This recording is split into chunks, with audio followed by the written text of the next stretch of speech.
Network Initiative.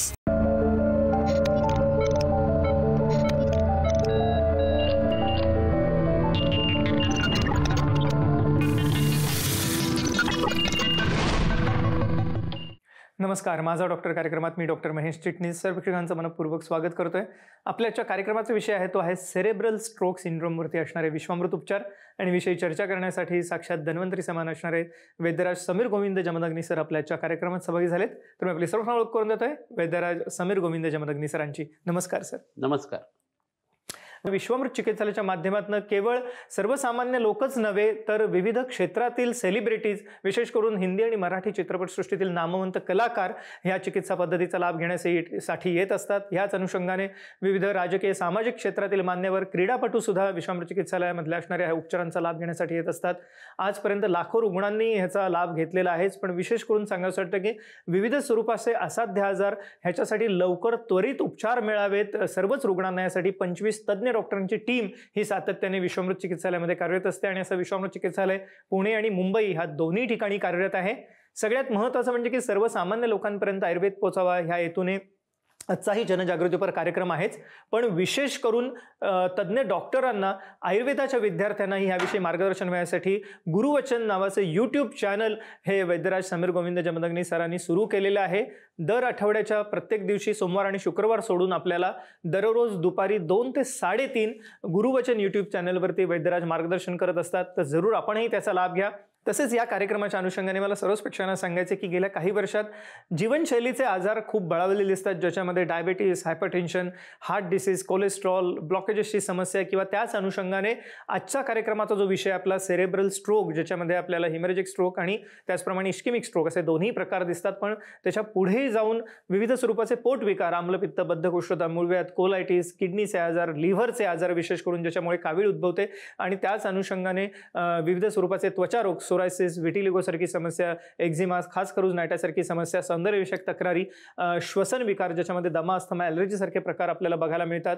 विविध स्वरूपाचे असणारे सांध्यांशी आणि मणक्यांशी निगडीत समस्या ह्याही गेल्या काही वर्षात बळावलेल्या आहेत, विशेष करून करोनानंतर, ज्याच्यामध्ये उतार वयामध्ये होणारी सांधेदुखी म्हणजे गुडघेदुखी ही प्रामुख्याने आहेच, पण त्याच अनुषंगाने आपल्याला विशेष करून फ्रोझन शोल्डरची समस्या डायबिटीसच्या रुग्णांमध्ये वाढलेली दिसते.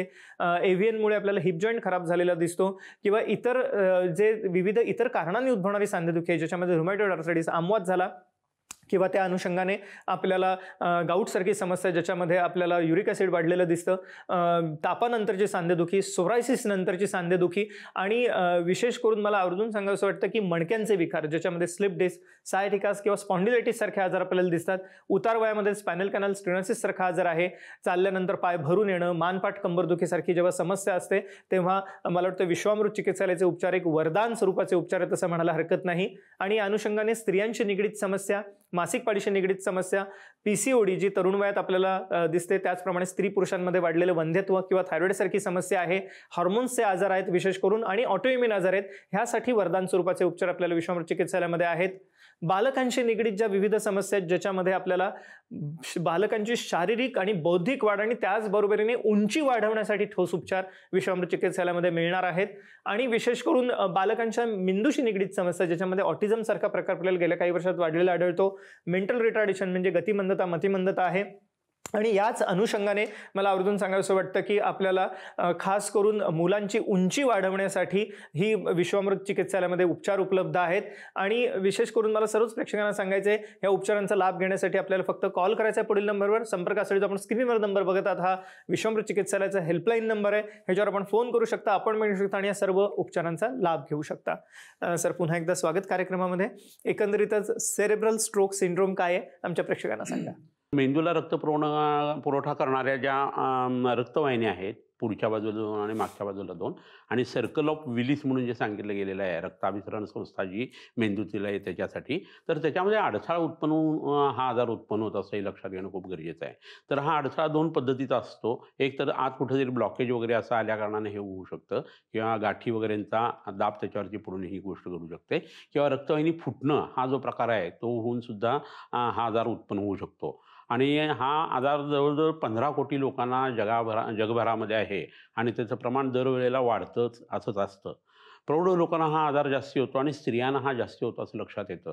स्त्रियांच्या शरीराची शुद्धी दर महिन्याला मासिक रजस्रावाच्या हिशोबाने होत असते. पित्त, रक्त, विष आणि शरीरातले इतर घाणेरडे पदार्थ त्यातनं बाहेर होऊन जाऊ शकतात. पुरुषांना ती तशी सोय नसते, परंतु स्त्रियांच्या बाबतीत ज्यावेळेला मेनोपॉज येतो त्यावेळेला मग हे सेल्युलर स्ट्रोकचं प्रकरण जे आहे ते मोठ्या प्रमाणावरती दिसून येतं आणि संभवतः हेच कारण आहे की ज्यावेळेला तपासण्या आपण करतो समाजाच्या त्यावेळेला आपल्याला स्त्रियांच्यामध्ये हे प्रमाण जास्त मोठ्या प्रमाणात आढळतं. कोणतीही रक्तवाहिनी शरीरातली जरी म्हटली ना तर त्यावेळेला त्याच्यात रक्ताचा विचार करताना आपल्या शरीरातल्या यकृताचा विचार करायला लागतो, प्लीहेचा विचार करायला लागतो. कारण रक्त व स्रोतसाची ती मूलस्थानं आयुर्वेदाने धरलेली आहेत. त्याच्याबरोबरीनं शिरा ज्या आपल्या शरीरातल्या आहेत त्या मेदापासून सुद्धा उत्पन्न होतात. त्यामुळे मेदो व स्रोतस म्हणजे वृक्क आणि वपावनं म्हणजे पोटावरची चरबी याचा विचार जो आहे ना तो मेटाबॉलिक सिंड्रोममध्ये आपण आधी करून घेतलेला आहे. तर त्याचाही आपल्याला विचार याच्यामध्ये करणं खूप गरजेचं असतं. रक्तवाहिनी फुटण्यासाठी नुसतंच काहीतरी कारण घडलं असं होत नाही. अतिशय चुकीचं खाणं पिणं वागणं झाल्यानंतर रक्त आणि पित्त बिघडल्यानंतर रक्तवाहिनी फुटू शकते. 85% वेळेला हे कारण अवरोधात्मक असतं आणि 15% वेळेला हे कारण जे आहे ते ब्लिडिंगच्या स्वरूपाचं असतं. ब्लिडिंगच्या स्वरूपातलं 15% कारण जे आहे ते घातक किंवा लिथल आहे आणि त्याच्यात रुग्ण मरण्याची शक्यता खूप असते. त्यामुळे या सगळ्या गोष्टीचा विचार करताना आपल्याला त्याच्या कारणांचा विचार आता करणं खूप गरजेचं आहे. तर उच्च रक्तदाब असणं हे याचं प्रधान महत्त्वाचं कारण आहे. त्याच्यावर जर मधुमेह असला तर ह्याचे इन्सिडन्स जे आहे ते जास्ती वाढतात. सेरिब्रल इंजुरी म्हणजे डोक्याला रोड ट्रॅफिक ॲक्सिडेंटमध्ये मार लागणं किंवा डोक्यात कशाचा तरी घाव होणं ह्याच्यामुळं सुद्धा होऊ शकतं. रक्तवाहिन्या ज्या आहेत त्या मोठ्या किंवा फुगणं असा ज्यावेळी प्रकार होतो त्याला ॲन्युरिझम असं म्हणतात. टिडेका मेडिका नावाचा आतला जो लेयर असतो तो कडक असतो. तो ज्यावेळेला विस्कळीत होऊन जातो त्यावेळेला फुगा येतो रक्तवाहिन्यांचा आणि मेंदूमध्ये रक्तस्राव होऊ शकतो. तर त्यासाठी सुवर्णयुक्त ब्राह्मीवटी आणि जहरमरापेक्षा अशी खूप चांगली औषधं खरं आयुर्वेदामध्ये उपलब्ध आहेत, पण लोकांना त्याची कल्पना नसते. याच्याबरोबर असं होतं की मेंदूला सूज येणं असं प्रकरण होतं. दात जे आहे ते वरच्या बाजूचा दात जर किडलेला असेल तर त्यातनं बऱ्याच वेळा टीबीची इन्फेक्शन वरती जातात. अँट्रम पंक्चर नावाचा नाकाचा जो प्रकार केला जातो ऑपरेशनचा त्याच्यामध्ये बऱ्याच वेळेला नाकातली विष जी आहेत किंवा जे ट्युबरक्युलोसिसचे जंतू आहेत ते मेंदूवरती त्याचा परिणाम करू शकतात. ॲसिडोसिस नावाचा जो प्रकार आहे तो कॅल्शियमची लेवल जी रक्तातली ती जर वाढली गेली तरीसुद्धा रक्त जे आहे ते घट्ट होऊन हा आजार उत्पन्न होऊ शकतो. फ्री रॅडिकल्स आपल्या रक्तामध्ये जर जास्ती असतील तर त्याच्यामुळे सुद्धा हा प्रकार होऊ शकतो. सायटोकाईन जे आहेत आपल्या शरीरातली त्याची जर टॉक्सिसिटी वाढायला लागली तरीसुद्धा हा प्रकार जो आहे तो मोठ्या प्रमाणावरती घडताना आपल्याला दिसत असतो. याच्याबरोबर असं होतं की आपल्या हृदयाच्या झडपांचे वेगवेगळे आजार असतात. टीआर ॲट्रिजिया नावाचा आजार आहे, मायट्रल और रिगर्जिटेशन आहे, ॲट्रिल फिब्रिलेशन नावाचा एक प्रकार आहे त्यात एम्बोलिझम होऊन तुमच्या मेंदूमध्ये ही गाठ अडकू शकते. ह्याच्याबरोबरीनं मगाशी जसं आपण बोललो तसं रक्तवाहिन्यांशी संबंधित आतले काही आजार जे असतात म्हणजे आर्टेरोस्क्लेरोसिस होणं असं जर व्हायला लागलं तर त्याचा परिणाम जो आहे तो अवरोधाकडे जायला लागतो आणि मेंदूचा रक्तपुरवठा कमी होऊ शकतो. कॅरोटिड आर्टरी ज्या आपल्या गळ्यामधल्या आहेत त्याच्या विकृती येतात. जसं हृदयाच्या रक्तवाहिन्या चोकअप होतात तशा त्या जर व्हायला लागल्या तर डाव्या किंवा उजव्या बाजूचा पक्षवात या सेरेब्रल स्ट्रोकमध्ये होऊ शकतो. सर, या अनुषंगाने अर्थातच हा जो प्रकार आहे सेरेब्रल स्ट्रोक सिंड्रोम ह्याची आयुर्वेदोक्त लक्षणं कशी आहेत काय सांगता येईल? ज्या लोकांना हा त्रास झालेला आहे किंवा होणार आहे त्यांच्या जी लक्षणं येतात ना त्याच्यात बऱ्याच वेळा असं होतं की 9 तास आधी ही घटना घडून गेलेली असते आणि नंतर मग अर्धांग लुळं पडणं वगैरे अशा गोष्टी घडायला लागतात. तर बऱ्याच वेळा असं होतं की डोकं भयंकर मोठ्या प्रमाणावरती दुखायला लागतं, दिसण्याला प्रॉब्लेम यायला लागतात, कानामध्ये वेगवेगळ्या पद्धतीची आवाजाने हळूहळू बाधिरे वाढायला लागतं असं बऱ्याच वेळा होतं. वाक्संग म्हणजे काही ठराविक शब्द जे आहेत ते बोलता येत नाहीत, जीभ अडखळायला लागते. ओरिएंटेशन शरीराचं असं बदलतं की अंतर्गती आणि वेग याच्या संबंधातलं जे कोऑर्डिनेशन पाहिजे आपल्या डोळ्याचं आणि शरीराचं किंवा मसलचं ते बिघडतं. कुठेही जाऊन धडकणं किंवा ती गोष्ट फार जवळ जाऊन बघितली जाणं वगैरे असं याच्यामध्ये बऱ्याच वेळा होताना दिसत असतं. याच्याबरोबर काय व्हायला लागतं की ह्या लोकांना बोलताना अडथळा येत असताना शब्दांच्या उच्चारांच्या बरोबरीनं ज्या गोष्टी घडतात त्याच्यामध्ये असं होतं की गिळायला त्रास व्हायला लागतो. अन्न गिळताना त्याला ठसके लागणं असं व्हायला लागतं. स्पेशली पाणी वगैरे जे आहे त्याच्यामध्ये हे जास्ती मोठ्या प्रमाणात घडतं. चेहऱ्याचे हावभाव असतात ते सुद्धा बऱ्याच मोठ्या प्रमाणावरती बदलताना दिसतात. आता पाहायला मुंग्या येणं एका बाजूला किंवा दोन्ही बाजूला हे लक्षण याच्यामध्ये खूप मोठ्या प्रमाणावरती दिसतं. संभ्रम म्हणजे कन्फ्युजन ह्या लोकांना खूप होतं. 4 गोष्टी जर एकत्र आल्या आणि त्या जर आपण व्यवस्थितरित्या त्याची हे करायची असेल, आखणी करायची असेल तर ती ह्या लोकांना करणं खूप अवघड जायला लागतं. आणि हे होत असताना त्याच्या मागचं कारण जर आपण लक्षात घ्यायला लागलं तर मस्तिष्क किंवा मेंदू हा आपल्या शरीरातलं मर्म आहे आणि त्याचा परिणाम हृदयावरती येऊ शकतो आणि नंतर किडनीवरती येऊ शकतो. म्हणजे सेरिब्रल स्ट्रोकनी सुरुवात झाली आहे, नंतर हृदरोगही सुरू झालेला आहे आणि नंतर किडनी फेल्युअर किंवा क्रिएटिनिन आणि ब्लड युरिया किंवा आपली किडनी प्रोफाईल जी आहे ती बिघडली आहे, इथंपर्यंत त्याची मदत जाऊ शकते. त्यामुळे या तिन्ही मर्मांचा आयुर्वेद एकत्रित विचार करत असतो आणि आत्ता सांगितलेली लक्षणं जरा जरी दिसायला लागली तर त्याचा संबंध हा आपल्या मेंदूतल्या रक्तवाहिन्यांशी संबंधित नाही आहे ना, कॅरोटिड आर्टरीज आपल्याला डिसीज तर नाही ना, हे बघणं गरजेचं आहे. एक मोलाचं विवेचन केलं आपल्याला आता वैद्यराजांनी. मला सर्वच प्रेक्षकांना कार्यक्रमाच्या माध्यमातून सांगायचं आहे की आपणाला आता दररोज वैद्यराजांचं मार्गदर्शन लाभणार आहे गुरुवचन यूट्यूब चॅनलवरती. सोमवार आणि शुक्रवार सोडून आठवड्याच्या सर्व दिवशी दररोज दुपारी 2 ते 3:30 वैद्यराज मार्गदर्शन करणार आहेत. विशेष करून तज्ज्ञ डॉक्टर्सना, आयुर्वेदाच्या विद्यार्थ्यांना आणि सर्वसामान्य लोकसुद्धा त्याचा लाभ घेऊ शकतात. तर जरूर त्यासाठी भेट द्या गुरुवचन यूट्यूब चॅनलला. मला या कार्यक्रमाच्या अनुषंगाने आणखीन एक गोष्ट सांगायची आहे. आपल्याला कोणत्याही स्वरूपाचा असाध्य जर असो आपण निराश होऊ नका. विश्वामृत चिकित्सालय एक आशेचा किरण आहे. त्यामुळे जरूर ह्या उपचारांचा लाभ घ्यायचा असेल तर आपण कॉल करा पुढील नंबरवर. संपर्कासाठी जे आपण स्क्रीनवरती नंबर बघत आहात हे विश्वामृत चिकित्सालयाचे हेल्पलाईन नंबर आहेत. त्याच्यावर आपण फोन करू शकता, अपॉइंटमेंट घेऊ शकता आणि या सर्व उपचारांचा लाभ घेऊ शकता. सर, ह्या कार्यक्रमाच्या अनुषंगाने अर्थातच सेरेब्रल स्ट्रोक सिंड्रोमचे विविध कॉम्प्लिकेशनही असतात आणि एकंदरीतच चिकित्सा कशा रीतीने केली जाते विश्वामृत चिकित्सालयामध्ये, काय सांगता येईल? कसं होतं, या आजारामध्ये बऱ्याच वेळेला ज्या वेळेला तो स्ट्रोक येतो त्यावेळेला मळमळ होणं, उलटी होणं अशा पद्धतीची लक्षणं दिसतात. डोकं तीव्र दुखणं हे होऊ शकतं. पण त्याच्याबरोबरीनं हृदयाशी संबंधित घटनासुद्धा घडू शकतात आणि किडनी फेल्युअर हे ह्या आजारांच्या उपद्रवामध्ये किंवा कॉम्प्लिकेशनमध्ये प्रधानतः आपल्याला दिसतं. तर खरं तर हा त्रास झाला आणि लगेच जर तो आला तर स्नेहनम स्वेदसयुक्तम पक्षाघाते विरेचनम असं एक सूत्र आहे. या लोकांना जर लगेच अंगाला तेल लावून शेकून जुलाबाचं औषध दिलं तर मेंदूमधला बदल आहे तसाच दिसतोय. विकृत जो आहे तो मिड लाईन शिफ्ट वगैरे, आणि ती 2-4 दिवसांनंतर कमी येते या ट्रीटमेंटने. परंतु त्याचा परिणाम सगळा शरीरावरचा निघून जातो आणि पाठीचा मणका जो आहे तो मेंदूचं काम करायला सुरुवात करायला लागतो. सेकंडरी नर्व फायबर जे आहे ते ॲक्टिवेट व्हायला लागतात. तो माणूस हिंडू फिरू येऊ शकतो. हातापायच्या मुंग्या कमी होतात. उलट्या आणि डोकं दुखणं वगैरे त्याचं लगेच कमी येतं. तर तुम्ही लगेच त्या व्यक्तीला जवळच्या वैद्याकडे नेऊन जुलाबाचं औषध जे आहे ते द्यायला सुरुवात करायला पाहिजे. आणि हे एकदा केल्यानंतर पुढच्या गोष्टी खूप सोप्या असतात. त्याच्यामध्ये काय होतं, ज्यावेळेला हिमोरेजिक किंवा रक्तस्राव होऊन घटना घडते त्यावेळेला बऱ्याच वेळा बेशुद्धी ही अवस्था असते आणि त्यासाठी संज्ञास्थापनगण जो आहे तो अंगाला लावणं गरजेचं आहे. आता मी इथं 2 वनस्पती तुम्हाला दाखवणार आहे. त्याचा आणि आणखी एका वनस्पतीचा लेप ह्या लोकांना डोक्याला झपाट्याने करणं गरजेचं आहे. आता हे जे दिसतंय ते हे बांबू शूट आहे. बांबूचं मूळ जे आहे आणि कोंब जो आहे तो इथे दिसेल. ही दिसते ही हळद आहे. असंच अजून एक द्रव्य असतं ते म्हणजे वेखंड. तर हळद, वेखंड आणि बांबू शूट्स हे एकत्र कुटून त्याचा डोक्याला राऊंड द क्लॉक लेप करायचा आणि तो डोळ्याच्या भिवईपासून सुरू करायचा, फ्रंटल लोपासून, आणि मागच्या बाजूला तो आपल्या ॲटलस ॲक्सिस व्हर्टिब्रा जे आहेत पहिले तिथंपर्यंत तो लावायचा आणि तो वाळला की पुन्हा दुसरा लेप, वाळला की पुन्हा दुसरा लेप. हे जर केलं तर आतले क्लॉट्स वगैरे आहेत ते डिझॉल्व्ह व्हायला सुरुवात होते. सेरिब्रल इडिमा कमी व्हायला लागतो. त्यावेळेस जर तुम्ही मांसाची कशा हे जर औषध दिलं त्याच्यात खुरासनी पारसी केवानी म्हणून एक ओव्याचा प्रकार आहे, जटामौसी आहे, सर्पगंध आहे. तर त्याचा काढा घेतला तर मेनिटॉल नावाचं जे औषधशास्त्राचं आहे तशी मेंदूची सूज झपाट्याने कमी यायला लागते आणि मनुष्य लवकर बोलायला वगैरे सुरुवात होते. जिव्हास्तंभ कषाय नावाचं एक औषध आहे, ते जर पोटात दिलं गेलं तर उत्तम पद्धतीने या माणसांच्या बोलण्यामध्ये सुधारणा होते. ज्या वेळेला आपल्या रुग्णाला असा त्रास होतो आणि 3-4 दिवस निघून जातात, पुन्हा तो त्रास होऊ नये म्हणून एक उत्तम पद्धतीची गोष्ट आयुर्वेदाची सांगितल्याची म्हणजे या जलौका. तर या जळवा जे आहे ते काकीस्थानी म्हणजे जिथं आपण शेंडी ठेवतो त्या आसमंतामध्ये जर ही लावली गेली तर दूषित रक्त जे आहे ते यांनी शोषलं जातं. क्लॉट्स वगैरे असतील तर यांनी डिझॉल्व्ह व्हायला सुरुवात होते.